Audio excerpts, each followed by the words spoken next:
UAV-palvelu on miehittämättömällä ilma-aluksella tehtävää mittausta. UAV soveltuu hyvin suunnittelun lähtökohdaksi, ajankohtaista tilannetietoa kaivoksiin, varastoalueiden inventaarioihin, kasvomittauksiin, infrahankkeisiin, rakentamisen seurantaan. Hyvin monipuolisesti pystytään käyttämään hyödyksi.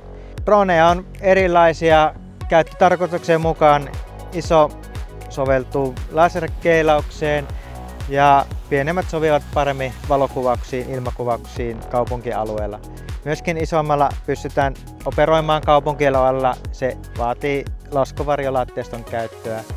Isompien alueiden kuvauksissa käytetään GPS-mittauksia senttiluokassa.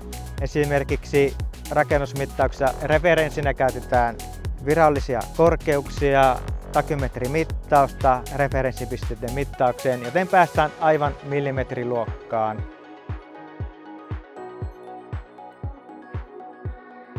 Asiakas tekee tilauksen ja sen jälkeen voimme esittää myös, miten se kannattaisi tehdä. Hoidamme mahdolliset lentoluvat paikalle.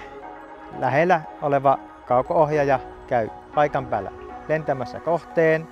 Sen jälkeen aineisto käsitellään ja toimitetaan asiakkaalle asiakkaan haluamalla tavalla haluamassa aineistomuodossa.